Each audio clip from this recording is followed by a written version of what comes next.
Is everyone back in? We can get started with our workshop. Superintendent, I'll hand it over to you to set us up.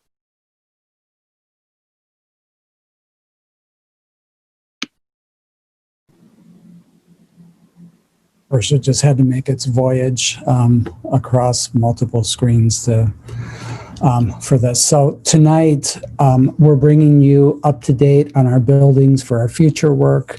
When we last came to the board in February, we had just learned that the estimated cost of the planned renovations at the 3 schools using the LICEF level specifications would result in costs that significantly exceeded our budget capacity.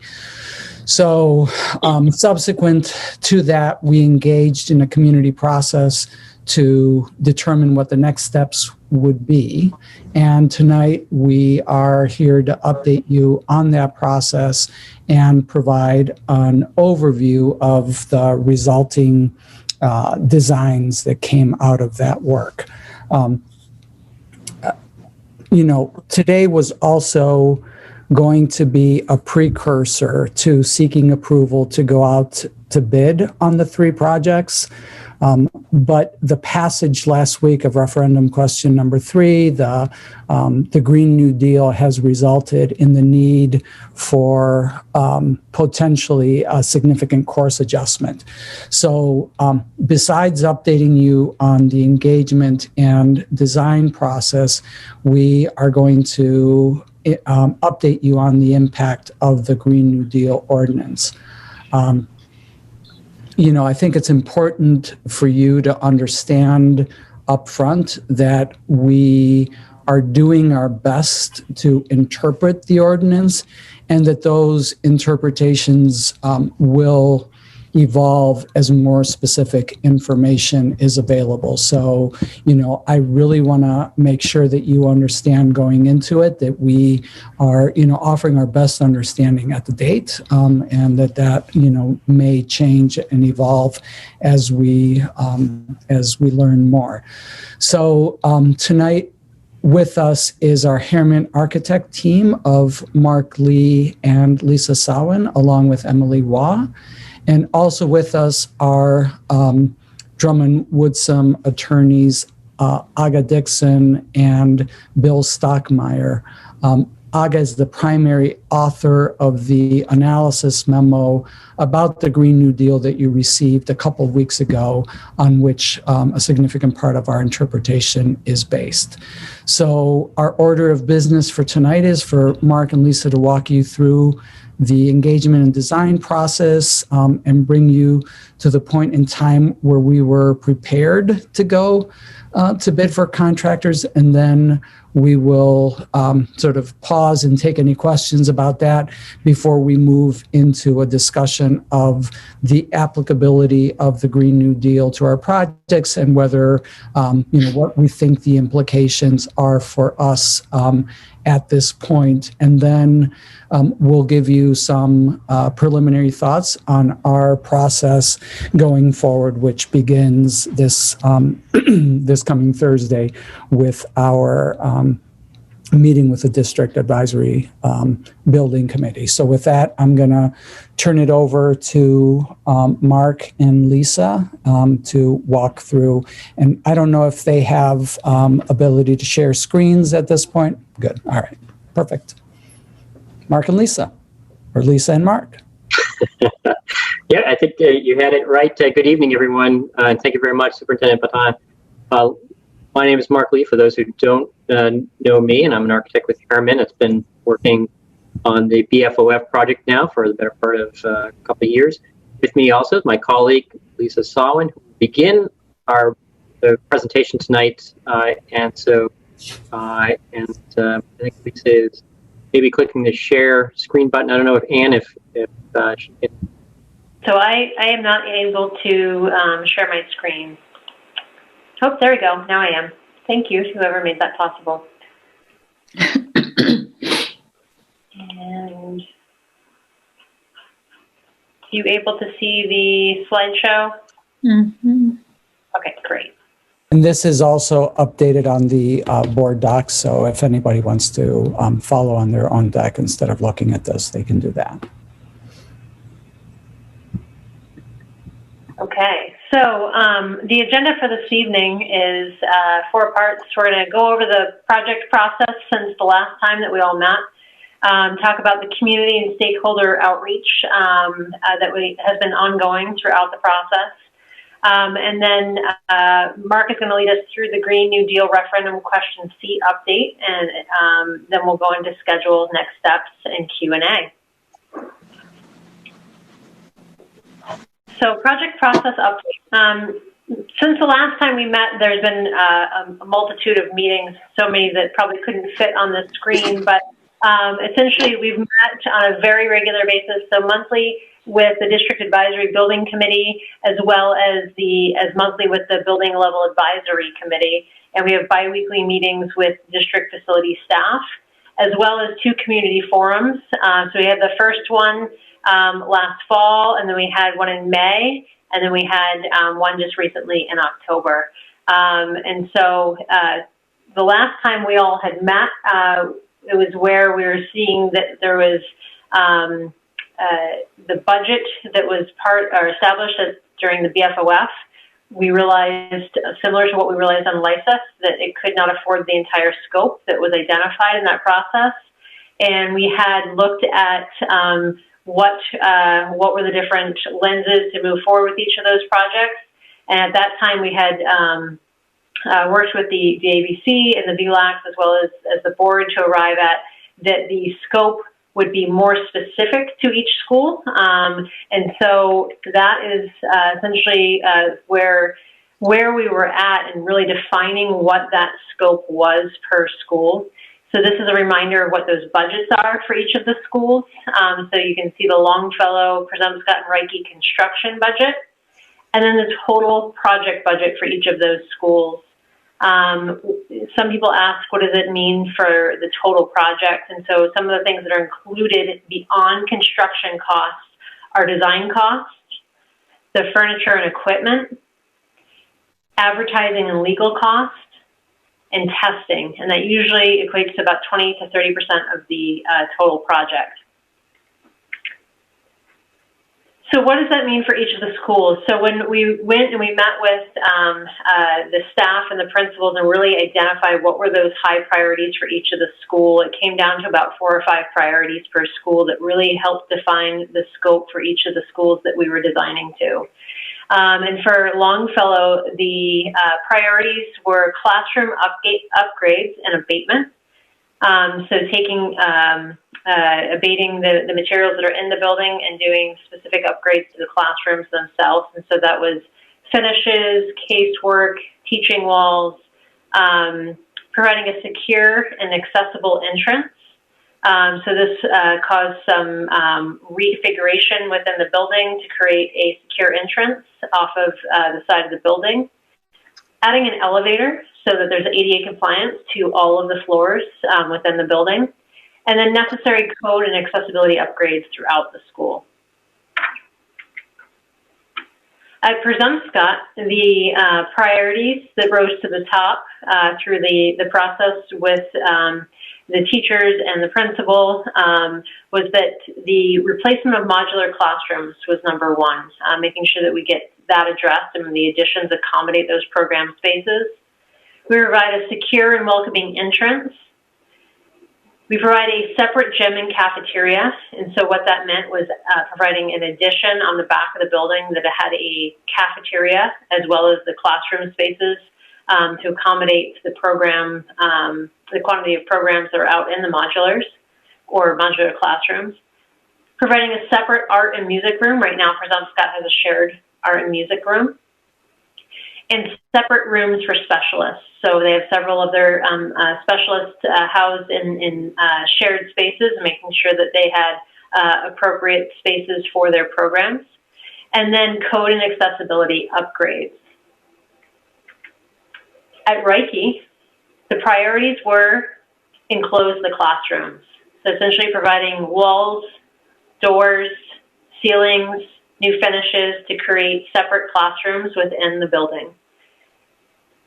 secure accessible entrance, moving the music program onto the school side of the building, and then necessary code and accessibility upgrades triggered by the renovations and additions. And so with that, I'm going to pass it over to Mark to go over the Green New Deal. I think Superintendent Patana suggested we take a moment and pause and see if there are any questions on the previous information. Excellent.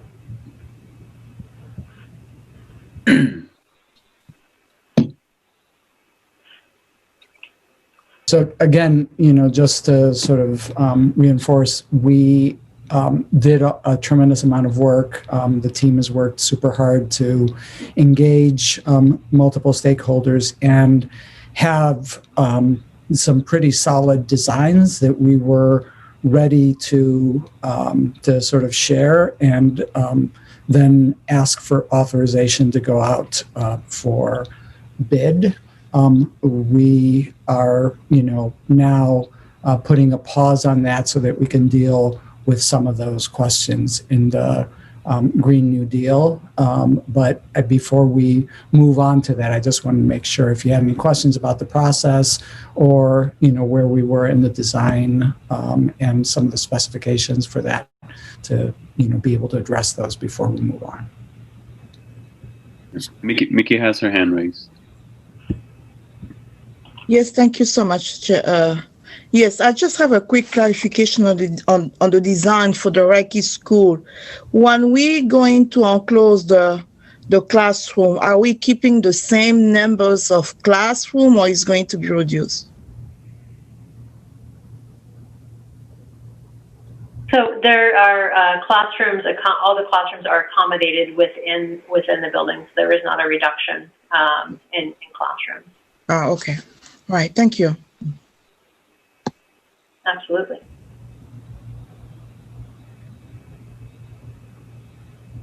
I think that's all I think that's all the questions we have right now. Great. All right, let's move on. Very good.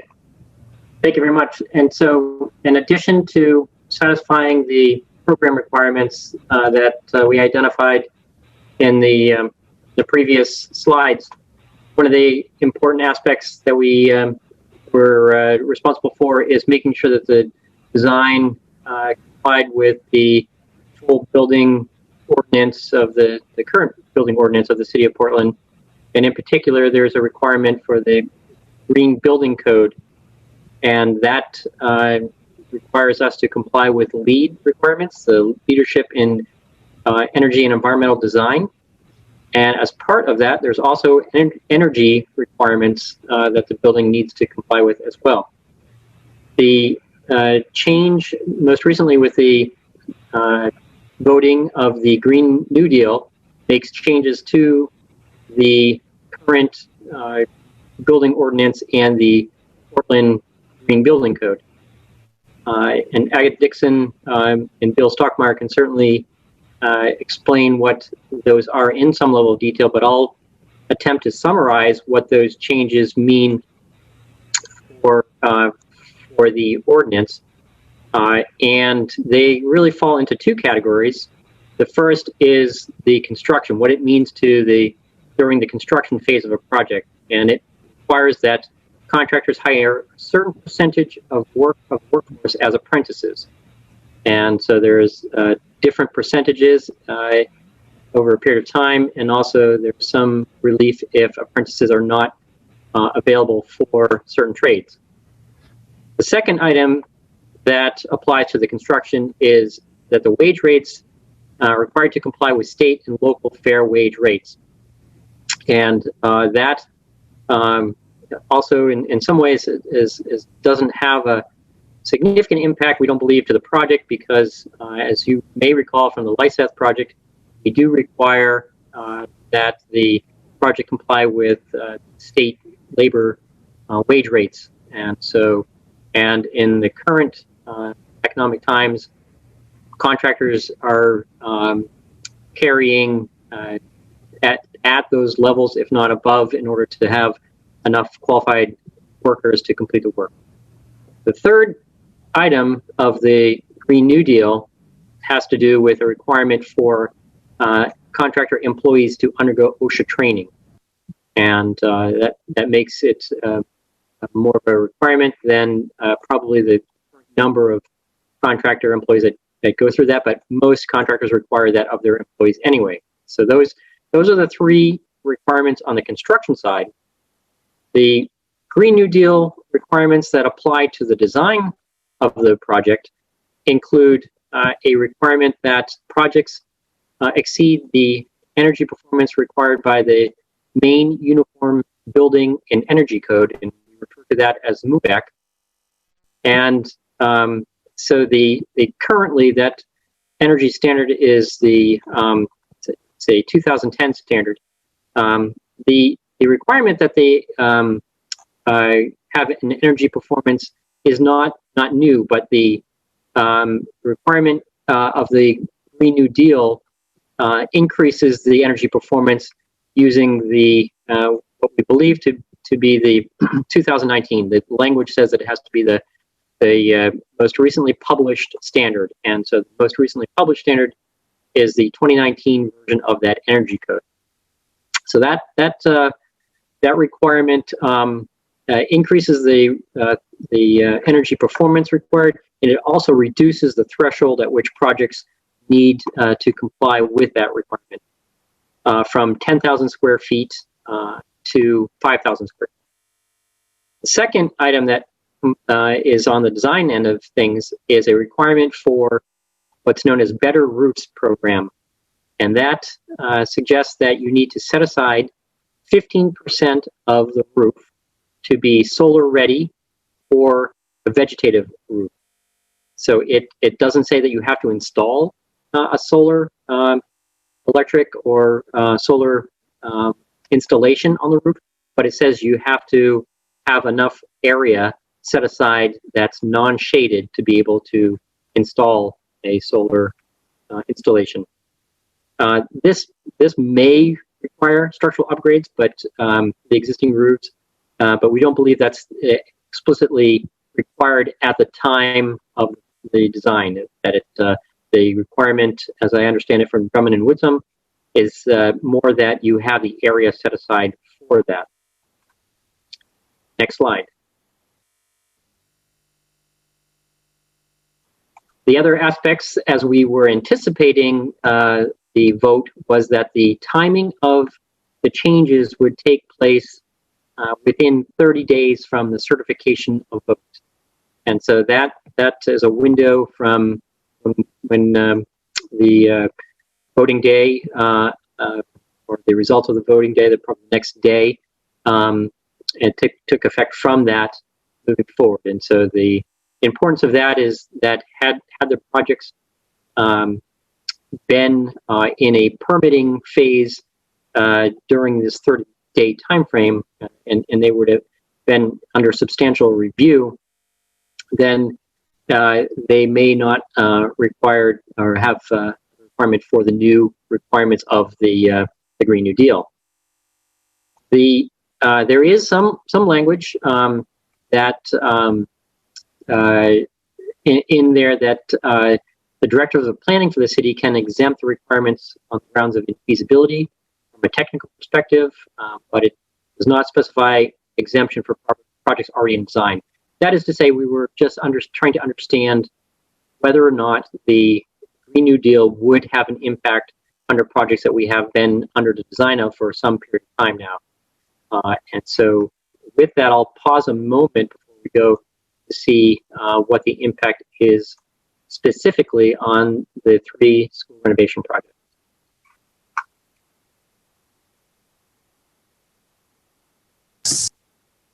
I see Ms. Figdor's hand is up. Yeah, Emily? Thank you. Mark and Lisa, thank you so much for all of your work and for being here tonight.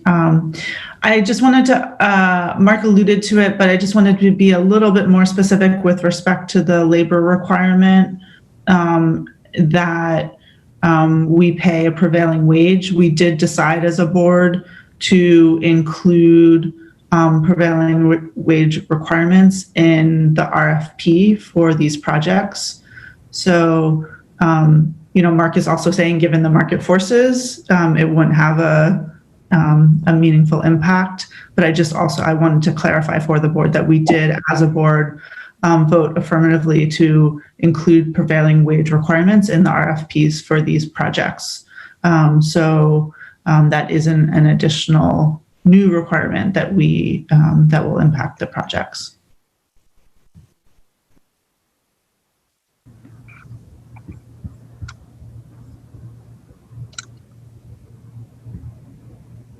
Okay. And again, I welcome any input from our friends at Drummond and Woodsum. If at any point, certainly, if there's anything that I have said that could have clarification, that please feel free to chime in. We'll go to the next slide. So how does this impact these three schools? That's where, again, we reached out to the school district, reached out to the Council of Drummond and Woodsum to understand, does this apply to these three school projects? And in a short answer, it does, but that's the simple answer. There's a little more complexity or nuance to how they impact the projects. So the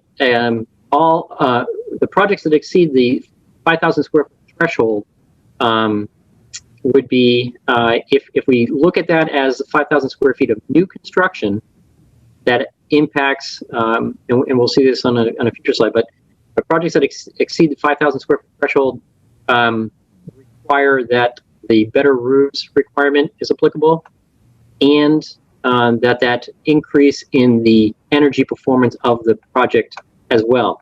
So that's, as we have said, that it requires that a certain percentage, which is 30% for new building and 25% for existing building. So these are thresholds that haven't changed from the existing ordinance, but what it does change is the threshold of 5,000 square feet is reduced from the existing threshold of 10,000 square feet. And just for understanding of how large the projects are, the addition to Presumpscot is around the 15,000 square foot range.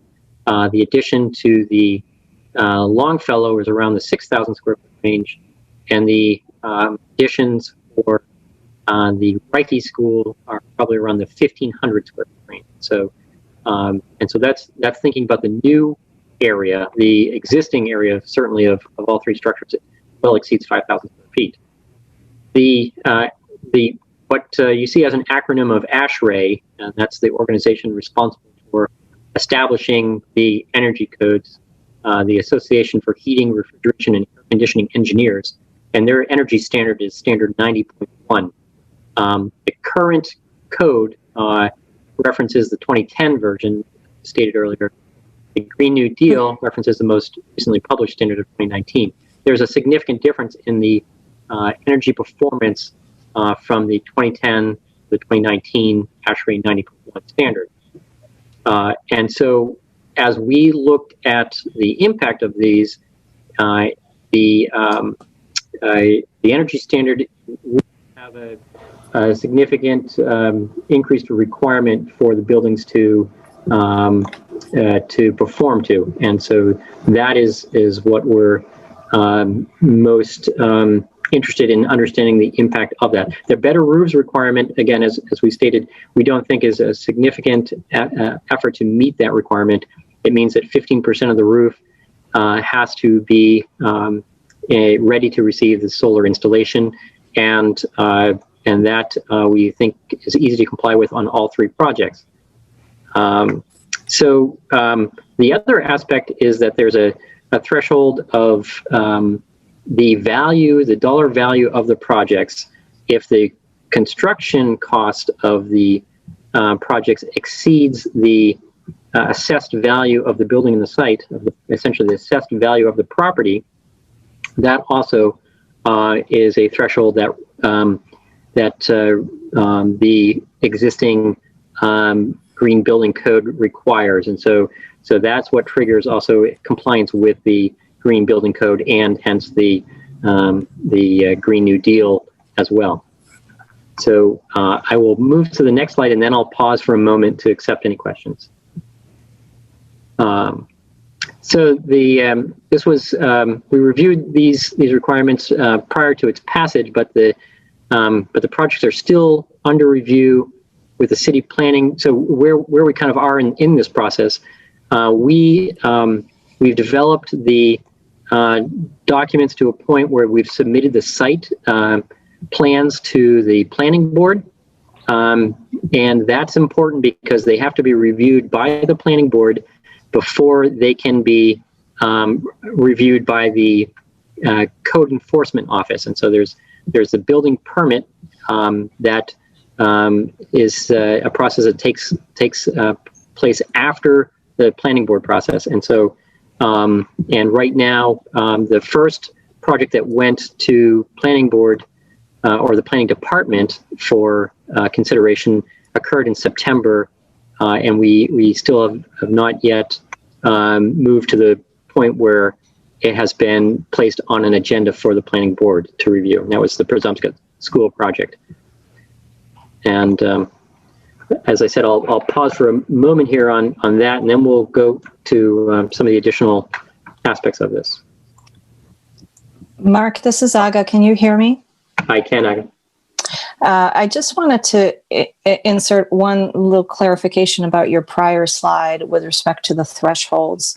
As Superintendent Botana said at the onset of this presentation, much of whether or not these standards are applicable to each of the schools will rest on interpretation, and the ultimate interpreter of this code is of course the city, and it's really the city planning department as well as the city permitting department. So when those departments review the site plan review applications and ultimately the building permit applications, the real question, the legal question that remains and has been on the table even prior to question C passing is how do these 5,000 square foot thresholds apply? How are they interpreted with respect to renovation projects that include additions?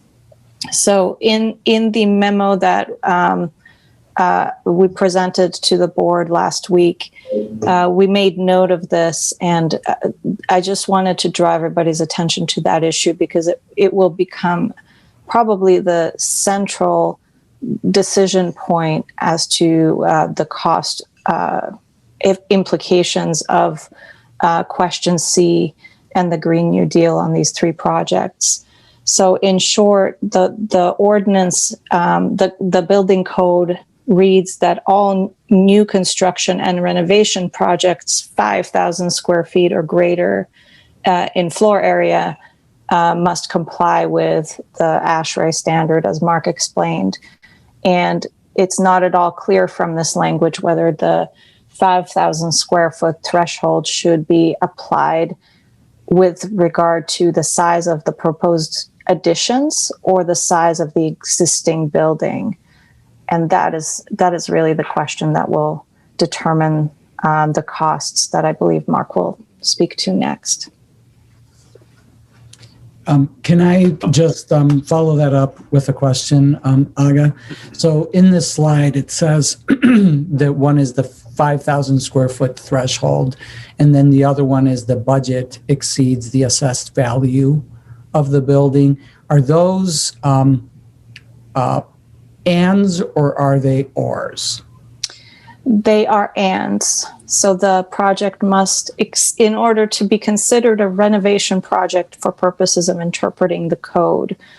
So the true gatekeeper question here is whether the budget of each project and really the construction cost of each project exceeds the assessed value.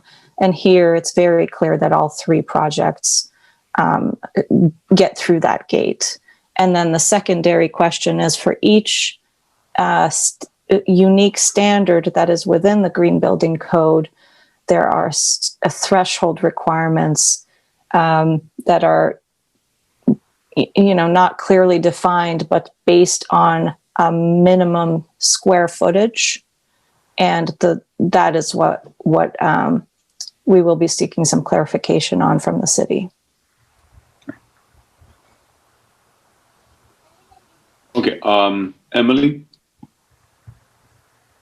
Yeah, so just so I am clear, my read of the memo and these slides are that the Reiche project falls below the 5,000 square foot threshold. If the city agrees with our interpretation that the threshold should be applied just to the size of the addition as opposed to the full building, that would be correct. And then my second question was, I know this memo was written now almost 2 weeks ago, and I'm just wondering on the Reiche project, which doesn't require site plan review, if we have gone ahead and submitted the building permit. So I think, Mark, you should speak to that. Sure. I think subsequent to the memo being written, Mark and his team reassessed that. Absolutely. So that information that we supplied to Drummond and Woodsum at the time, our interpretation was that the Reiche School would not require it would require only a staff review for the planning department and planning approval. We have since gone back and evaluated further that information, determined that it does actually have a level 2 site review or site plan review, which does require a further evaluation by the planning board, and it has been submitted since to the planning department. And the result of that is back to the fast tracking that it would not be able to get through that process in the 30 days from last Tuesday. Yeah, thank you. That's correct. Again, what requires is then we can't, in earnest, the code enforcement permit review can't take place until planning is complete. And so that further delays us being able to get into that building permit review. Okay. And I think I apologize, Javier, because I think you explained that to me before, and now I'm remembering that piece. So thank you. But we're still thinking that if the city agrees with our legal interpretation here, that Reiche might not need to comply with the new energy efficiency requirements due to the square footage being below the square footage threshold. That's right. Thank you. Ms. Morioni? Martin? Thank you. So my questions are regarding, Mark, you had said Reiche's plans have been submitted to the planning board, and I'm just curious, sounded like Longfellow and Presumpscot have not, and I'm just curious as to why. Oh, I'm sorry. Yeah, no. What I said also is that the Presumpscot was actually submitted in September, and Longfellow was submitted the second one. I can't remember the exact date of that, but all three have been submitted. Oh, okay. Thank you. And then, how often does the planning board meet? So and we actually have a slide that identifies their meeting schedule, but it's approximately every 2 weeks or 2 times a month. Depending on the way the calendar looks for the month. But and like I said, we submitted in September on Presumpscot, and we haven't received much in the way of communication from the planning department right now. We don't know if it's an aspect of the volume of submittals that they're seeing, which I'm sure there are many. And in addition to that, I think there may be some reduced staff time to review, or it's probably a combination of both. Okay. That's all for now. Thank you so much. Thank you, Ms. Morini. Ms. Victor?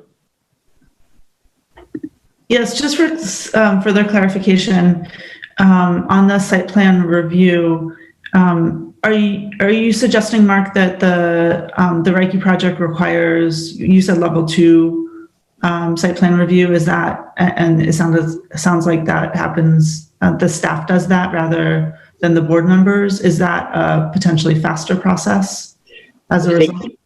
Yeah, I think the what we originally understood was that it would only be a staff review. I think what we now understand that there is a requirement that the board review it. So I think our initial assumption was that it would be a much faster track process with staff only.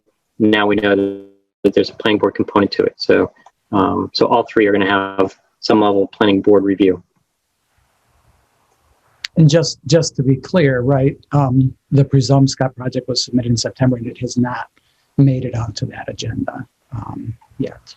Correct. Typically what happens in the process, we submit it, then we get notification that the application is complete and that it's ready to be placed on the agenda, and then we coordinate on a meeting time. And there's a two-part process. One is a public hearing in which the public's invited to be able to weigh in on the project, and then it's followed up with the planning board vote on whether to approve the project or not. And throughout that process, just for your information, I think it's a safe bet that once you get to public hearing, that is really sort of the gold standard that you've begun a substantive review of a project. So simply getting that completeness check or getting your application in the door is usually not enough to to be grandfathered into a pre-existing code situation. So in this case, it would be quite challenging, if not impossible probably impossible to get to public hearing on these three projects before the effective date of the Green New Deal components of the code, which is early December.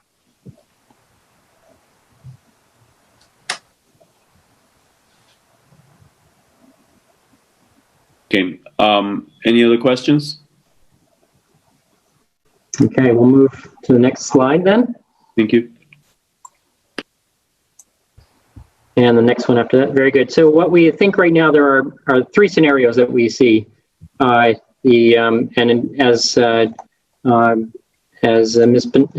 Dixon mentioned, there's a question of the interpretation. And so there's several different ways that this could go depending on the interpretation.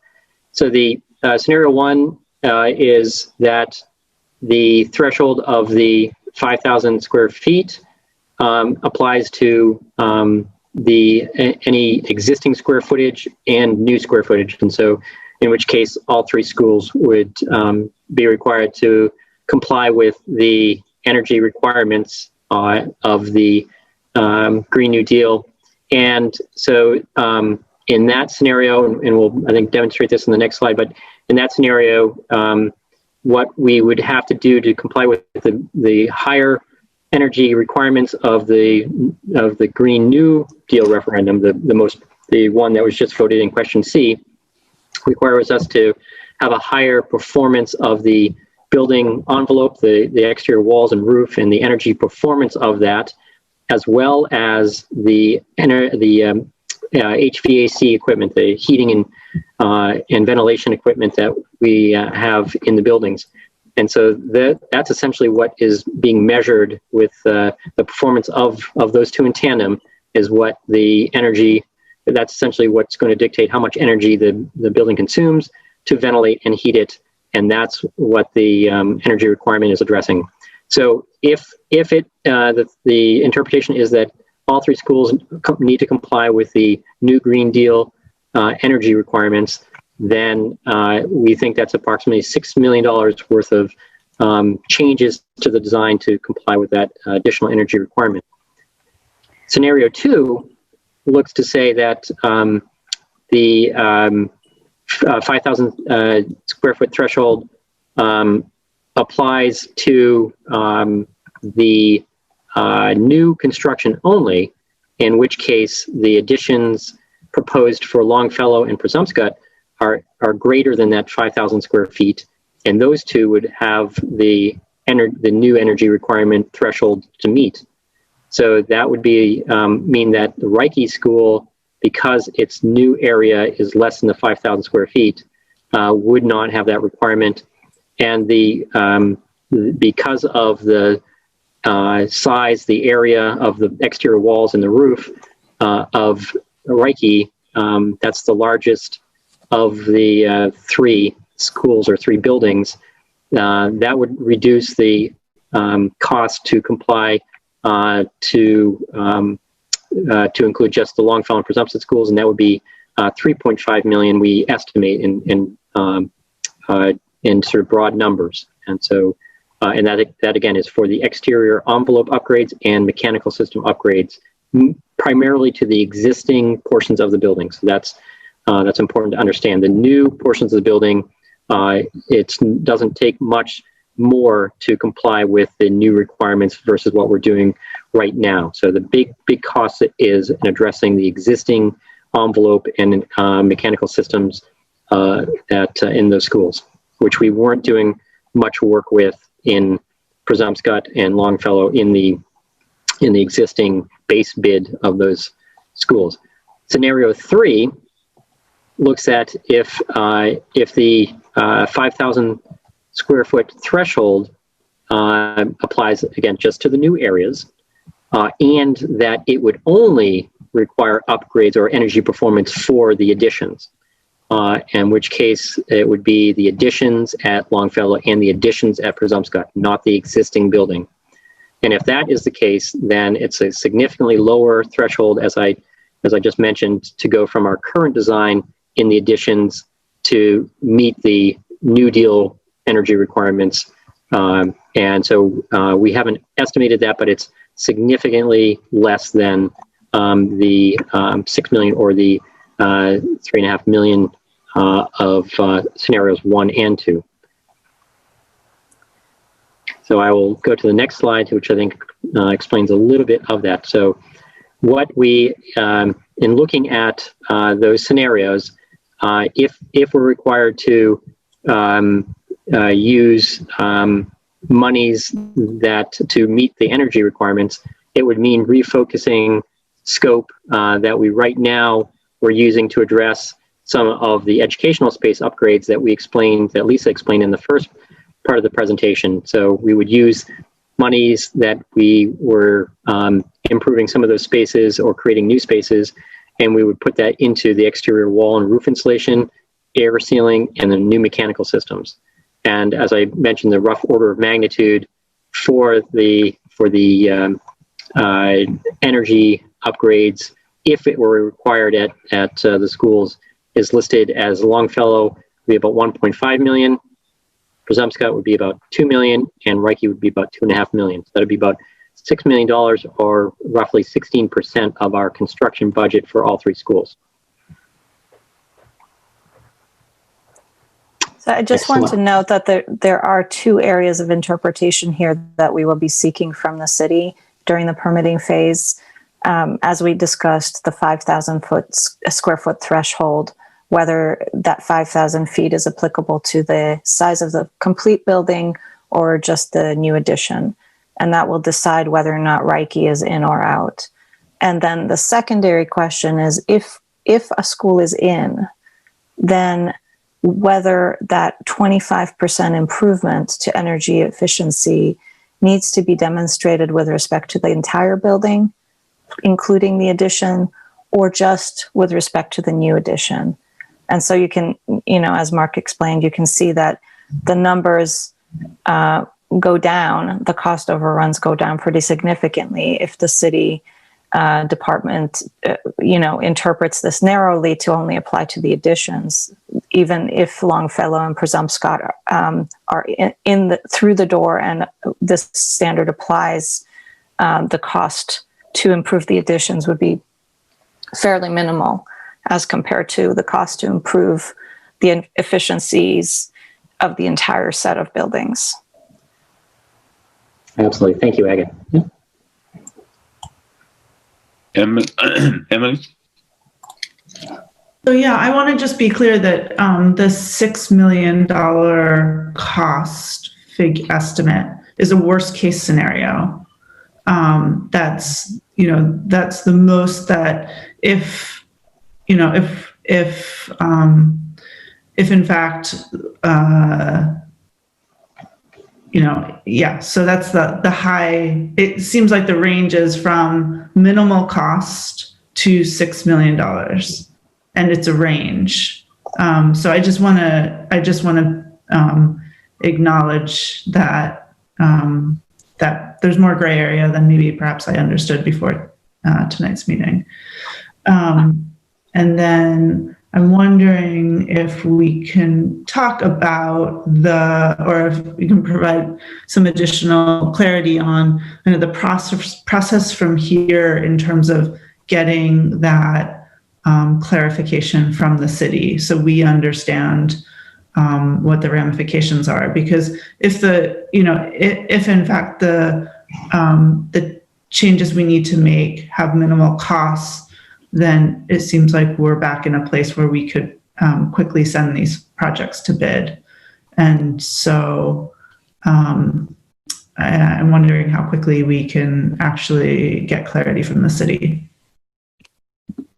Yeah, thank you, Emily. We have had several inquiries into the city, the inspections department, the planning inspections department, and we're waiting for a response from them. And so that's where we currently are. And so it's been a period of time between the first and second inquiries, and we're hoping to hear back and engage in a dialogue with them in very short order. We understand that there's again some time constraints with the current operations at City Hall, and that may be impacting it. So we're waiting patiently to understand how this may impact us, the interpretation. And so that's kind of the short answer. With respect to what this means from our schedule, we're on, and we'll share in the next slide where we were with our schedule of prior to the contemplation of the actual potential impact to the designs of the schools. There's the chart in front of you, and again, I apologize if some of the figures are a little small, but perhaps again that with your board packet or the screen, you can make them out. But essentially, the green is the submission of the sites to the planning department. So that's just the submissions. All those submissions, as I mentioned, have taken place. And then the orange was what we had hoped would be the planning review process, but we think that's going to drag out much longer because the little diamonds or those dots you see in each of the bars, those are the actual planning board meeting dates. And so in the month of November, there was a meeting on the 9th, and there's a meeting or on the week of the 9th and the week of the 16th. So it wasn't on the 9th, but that week. And so we are not on an agenda for either of those. So the next dates move into December, and there's dates in the second week and dates in the week of December 21st. And so we don't know if we'll be on those or not yet. Once we have planning board approval, we are also in the process of preparing the submissions for the building permit. The building permit needs to have the design complete before we can submit to the building permit division, so for the building permit itself. And so that requires us to have all of our documents done for that. We were on target to have Reiche submit in November, thinking that we would be, it's the easiest site to review, and that therefore the planning review process would be the shortest. But again, that has changed somewhat. So the what we have shown here also is a potential strategy to stagger the bids for the 3 projects approximately a month or so apart, and so that we have to submit for the building permit, and then we would advertise for contractors and go through a bidding phase of the projects themselves. So right now, the bar that you see that goes and splits the screen a little bit is the ordinance change, and then looking, so that's when it takes, the 30-day window is over and it takes effect. That's essentially the early part of December. Right now, we have put a pause until we get the interpretation, and so right now we've got the site plans in for planning board submission and for planning board review, and that's kind of where we are right now, waiting for the interpretation in order to understand if there's any amount of substantial change to the scope of the projects that would require a redesign to reappropriate funds for the energy requirements, and so that's kind of the status, and that pause was essentially last week, shortly after the vote of the results of the vote. So I'll pause here as well. Emily, is your hand up from before, or? No, I have something else. I'm sorry. No, absolutely. Go ahead. I just wanted to acknowledge that the Press Herald tonight is reporting that they are delaying the implementation, or the enforcement of one of the other initiatives that passed, the minimum wage initiative, until January 2022. And the Press Herald was reporting that the mayor said that the council would examine this coming Monday the other initiatives, including the Green New Deal, in terms of their enforcement schedule. So that could provide us some additional clarity.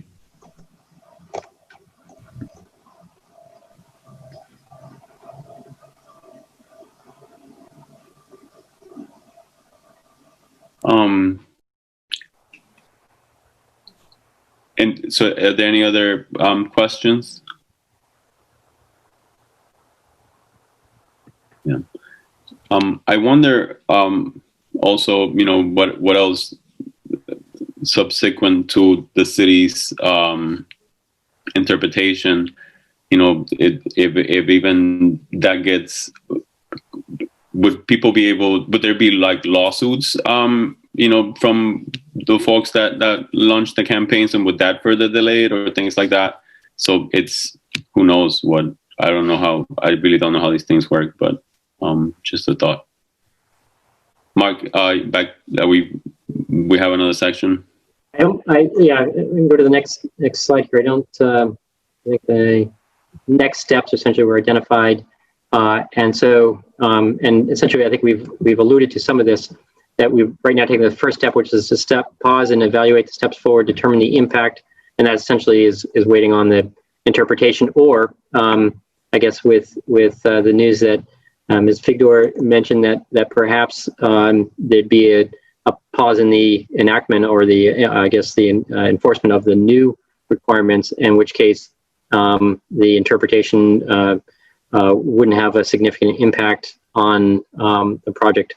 And so, as we understand it, so then, but in our current thinking is that once we understand what the impact is, then we'll regroup with the district advisory building committee and look at whether we delay all 3 schools. The period of delay, is it something that we, in order to address the redesign effort, if it's required, would we delay all the schools for a period of time, such as 6 months or so, and put them out to bid in the fall or summer, or we delay one school 6 months and others longer? So the question is whether there's advantage to moving forward with one project or staggering or delaying all of them to not lose time in our bidding cycle, or looking at whether it's better to delay all of them so that we can address the impact in an equitable way across all three projects. And so that's a conversation that we want to have with the DABC further. And then once we sort of also in understanding the impacts, once we understand that, would be any redesign effort that would be required. So we don't want to hold this up any more than it has to. And so we're hopeful that, again, we can sort out what the impact would be in a very short period of time in order to understand how soon we can get these back out to bid. So that's kind of where we're at the present time. Can I just add a couple of things on that point? I think, first that, it's important to know, as you heard, that the projects have already been submitted for review. So that process is underway and that does not change. So the plans as they currently stand are in front of the planning board. Second is that we have, and I'm not 100% sure exactly where we are in this process, so Mark and Steve, you can help me with that, but we are moving forward with pre-qualifying bidders, potential bidders for the project. So again, going out to an RFQ process to find contractors who would qualify to do these projects, 1, 2, or 3 of those projects. And that process is, was scheduled and continues, as well as, having an RFQ to select a owner's rep to sort of contract with the additional capacity that's built into these projects to be able to, to oversee the implementation of that. So I just, want to make sure that, the board understands that we've not just paused everything. I think there are some decisions that are tied to the implementation and its impact on us that would potentially require us to redesign projects. And there are some questions about how we should go about thinking about this delay. I think that is exactly the process that we followed with the DABC after the last time that this was in front of the board, where we knew that we needed to make some decisions about how do you, given that there's only so much money and this much in terms of needs, and the DABC was super helpful in helping to frame what then became a very successful design process, which was basically to say, we're going to go at all 3 schools at the same time with a budget that was scaled back from what, was evenly scaled back from what was originally envisioned, and that we will focus on, sort of making the classroom, the learning experience better, as opposed to, sort of some of the other areas like energy efficiencies and things along those lines. So I think that that's our thinking in terms of why we bring this back to the DABC. The DABC is the advisory body that was appointed by this board to help guide those decisions. And so it makes sense for us to go back to them for that purpose.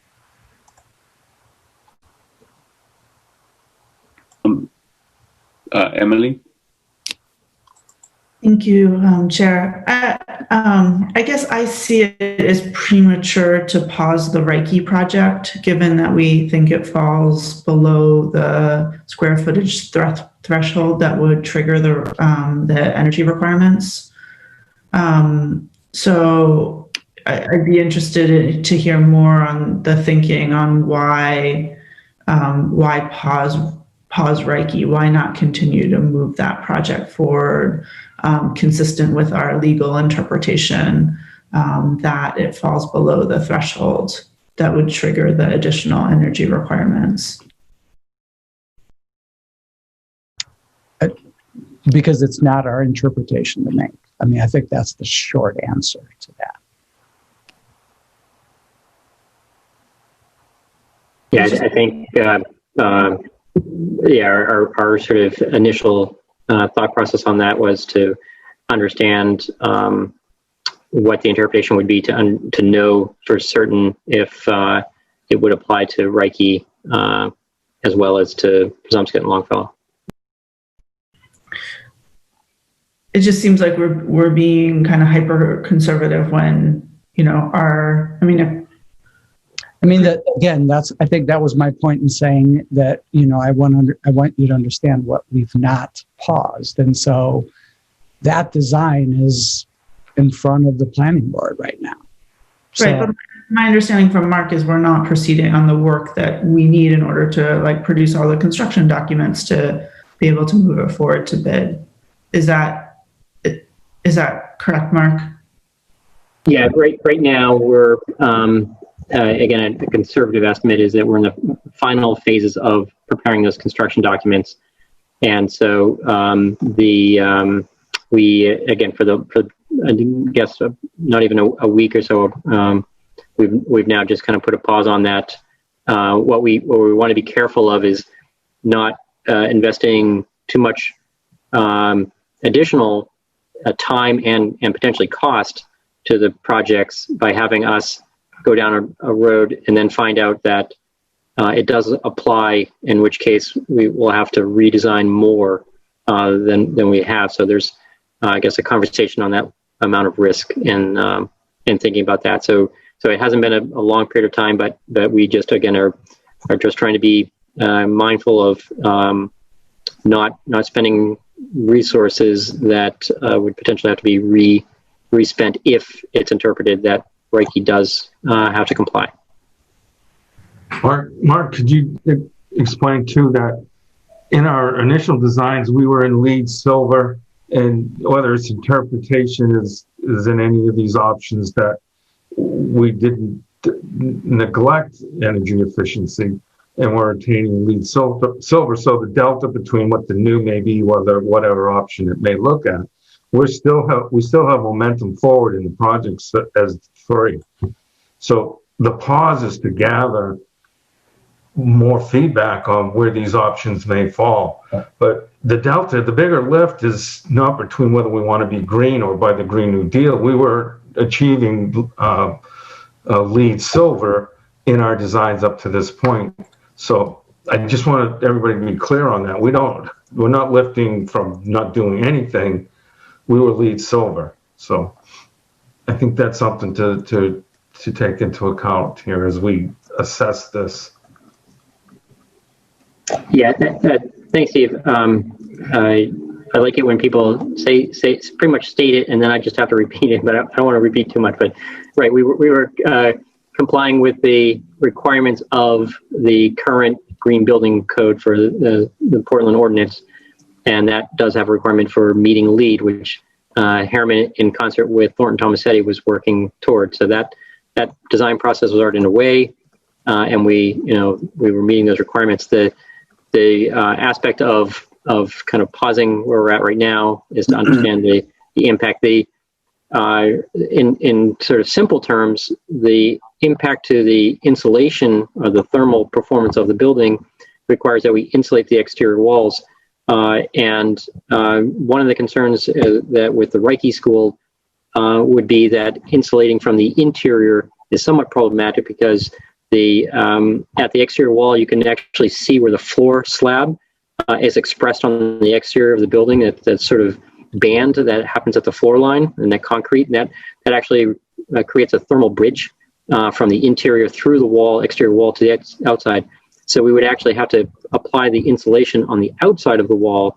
That requires that we actually come up with a solution that will reclad the exterior of the Reiche school. And we think that also would have not only a thermal performance aspect of it, but it also is going to have a significant appearance difference, which typically we want to have a public process so that people are very understanding of sort of choices and have some level of public participation in what that might mean. And so, but that again, that's all contingent on whether or not the energy requirements are necessary.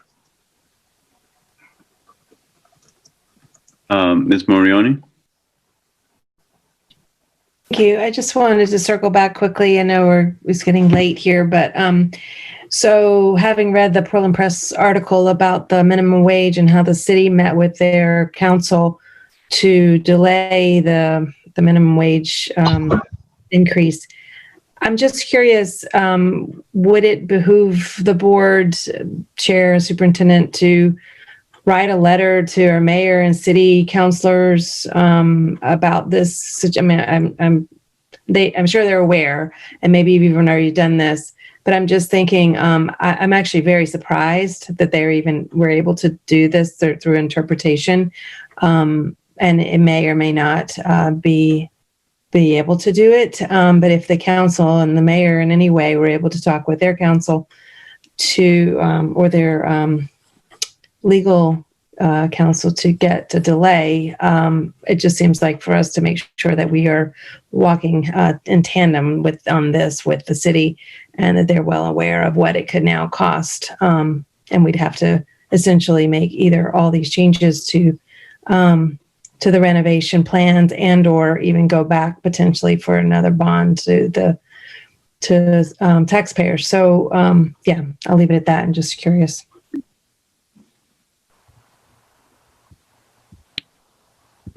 So my question is, have we thought about doing some type of communication to the council and mayor?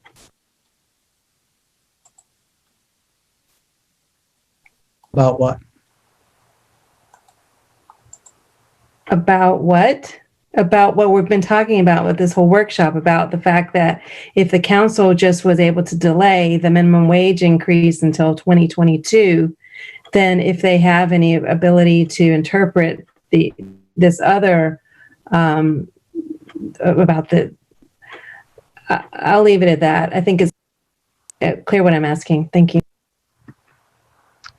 I'm not sure that it's clear to me. I don't know if Aga or Bill, if you have any thoughts on whether, I mean, this. Yeah, I can say a couple of things in terms of city council involvement on this. I'm not sure what the basis is for the decision to postpone the minimum wage implications and implementation. I suspect that is quite different from the scenario that we're facing, however, where the impact on this project, while it may be significant cost-wise, will really come down to a pretty basic ordinance interpretation issue for the reviewing authority. And I think it's a little different because here you have the planning board and the code enforcement officer making these decisions, and they've been interpreting this code for a long time. So I suspect that they have some insights to share, and we can provide some legal opinion about what we think a reasonable interpretation is.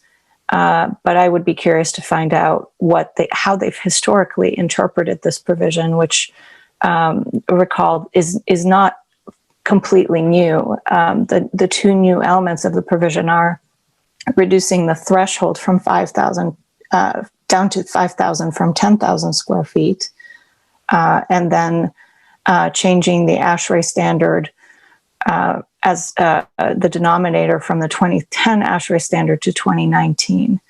So where we may have some legal argument and some persuasive pull is, I feel, is with the planning board and the code enforcement officer, because there is room for an interpretation that is more conservative and doesn't put all three projects at risk for these cost overruns. I'm not sure the city council would. I'm only hesitant in suggesting this because the typical role for the planning board and the code enforcement officer is to interpret their own standards, and that's what this is. I think the minimum wage situation is quite different. That's doesn't implicate those departments. Thank you for clarifying. Thank you. Ms. Thompson? I was just going to follow up on what Ms. Morioni had just asked. Whereas the council came out after consultation with their legal and came out against all of the referendum questions, I would think that they probably have already some information, and I'm wondering if we can't, from Drummond and Woodson, consult with Danielle and ask how they based their decision to come out against all of the referendums that were put forth. Because I don't think they would have come out unless they were advised that there were certain oh boy, I can't even talk tonight. Implications. So I'm just wondering if we can't potentially talk with their legal team and find out exactly how they came to come out against it. But I understand completely what Ms. Morioni is saying, in that I don't think, and again, I think this is happening across the board, and reading that article as well about the raises, I don't think a lot of people understood, and we had a lot of things going on, what the implications would be of some of these referendum questions, and this is one of them. And maybe the council did foresee this already, but I think from the conversations that we've had with Councillor Coster and others, that they were well aware of what this rollout might mean. So I guess my question is maybe not just a question, but is if we can check with Danielle on the city side and find out how did they make their decision to come out against it, and what information do they have. And I don't think it's a bad thing to let them know. I believe, mention it the other day to one of the counselors, and they were pretty surprised about the potential of $6 million. I think we can certainly reach out to Danielle and get her take on this, and see if she'd be willing to give us her take on this. She may not, out of deference to the planning board and the code enforcement officer, but I'm certainly willing to give her a call and check in and see if part of the dialogue with the council has implicated the question C changes, just so we know, and so you all know whether there is activity, on that side of the table. That would be great.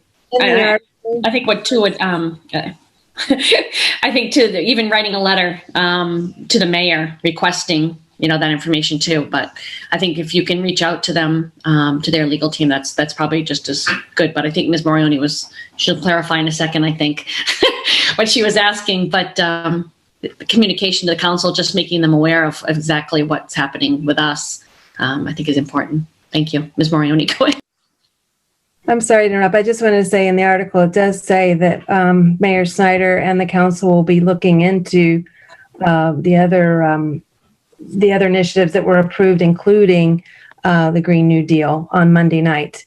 So they are looking into these. So that leads me to believe that there is something that they obviously are discussing with this. But thank you very much for checking with them on this, as well as, again, I would really prefer if our chair and superintendent would consider some kind of letter from the board to them. Thank you.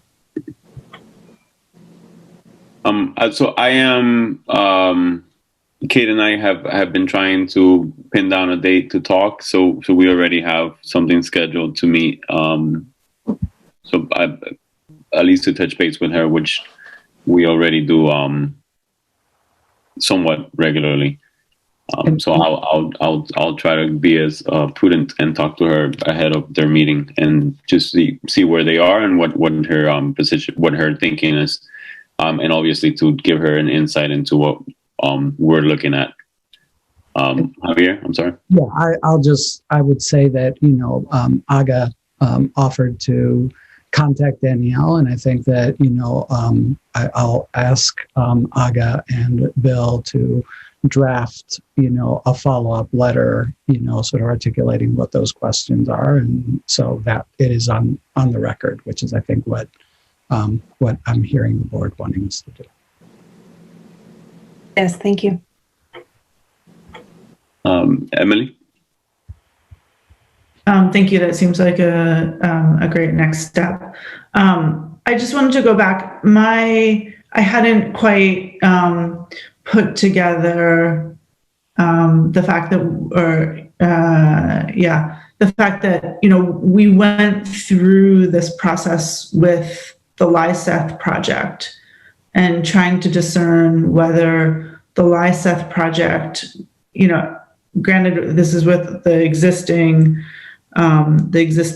building code, but whether the Lyseth project as a whole needed to meet the green building standards that exist now prior to the passage of the Green New Deal, or whether it was the addition.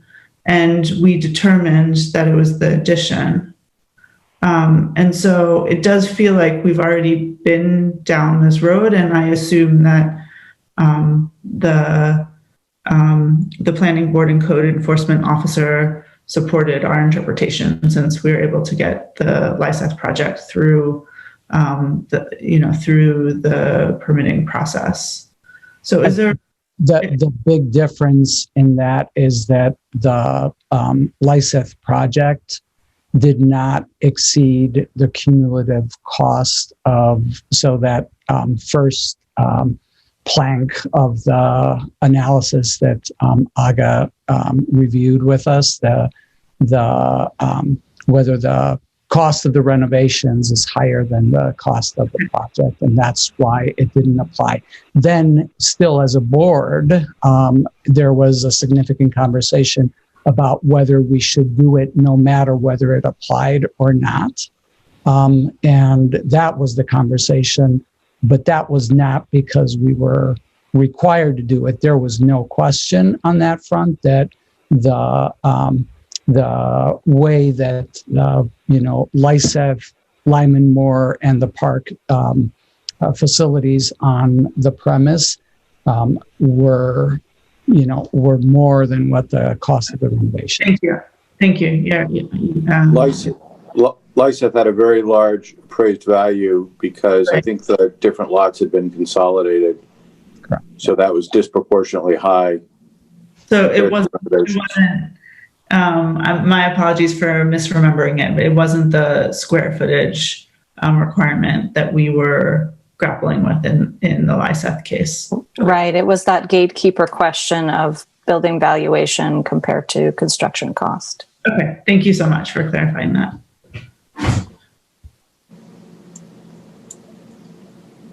I don't see any other questions or any other hands raised. I think that's it on our... Is it? Okay. Thank you very much.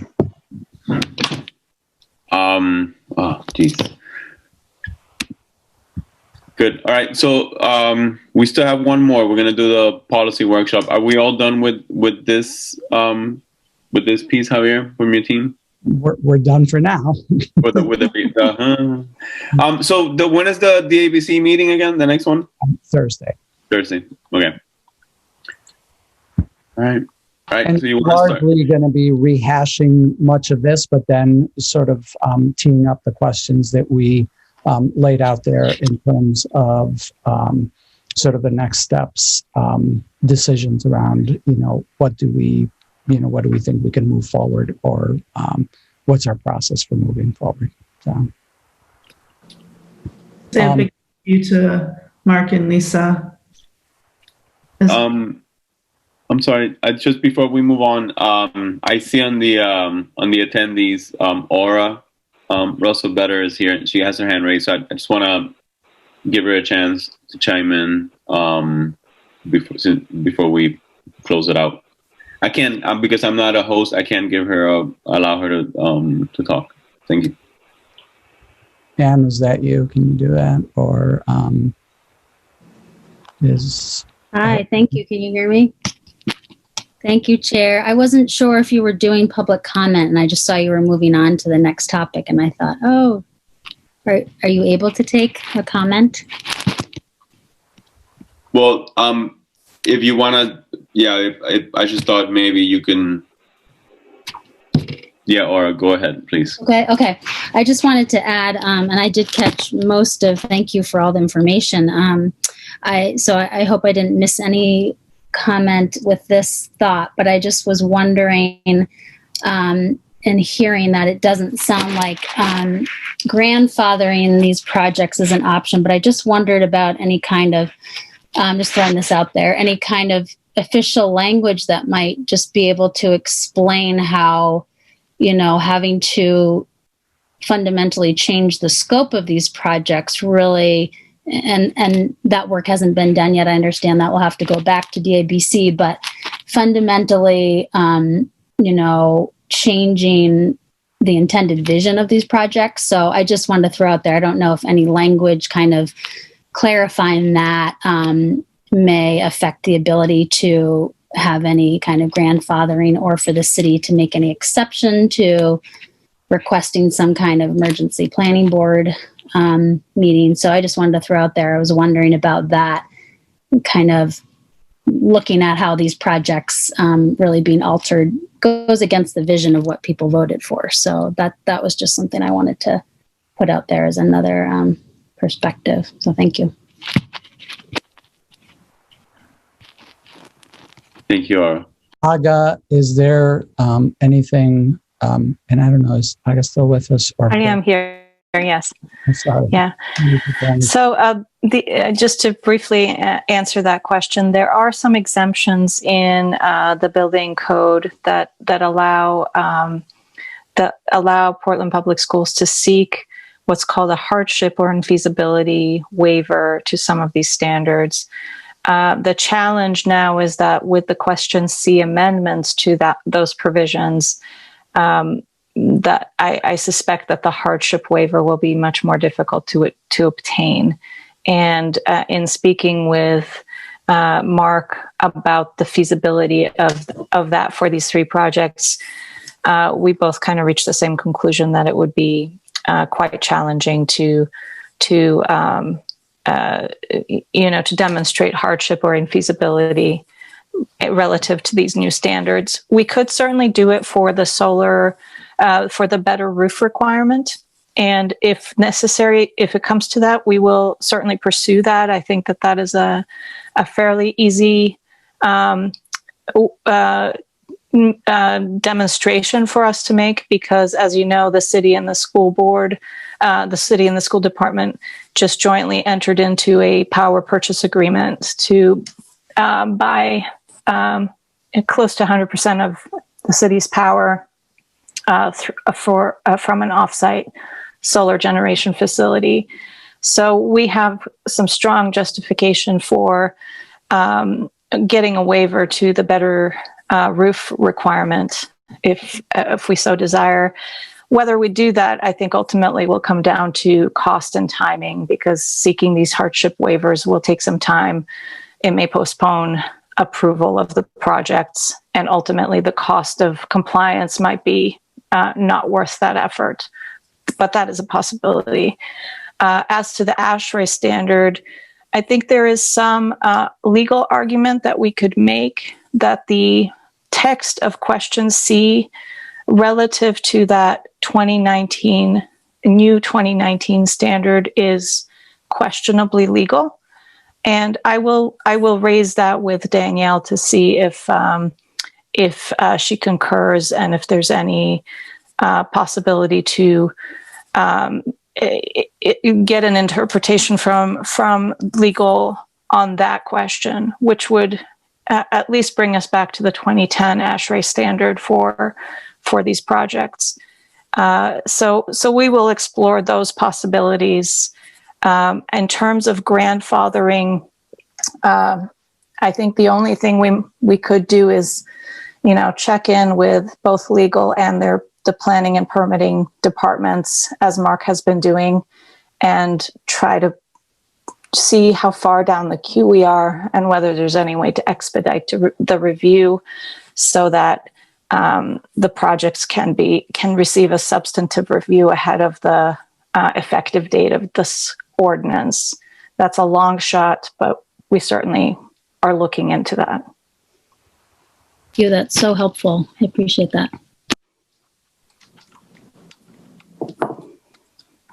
Thank you. Yeah, that was really helpful context. So if that's the last of it, then we'll close there and then we'll move on to the next piece. So thanking everyone again, Mark and Lisa, and Aga for answering the questions and presenting the update. A lot to catch us up on since last time. Let me add thanks to Bill Stockmeyer as well for his guidance on this. So thank you to the whole team. Absolutely. Thank you all. Have a good night. Thank you. Take care. Bye-bye.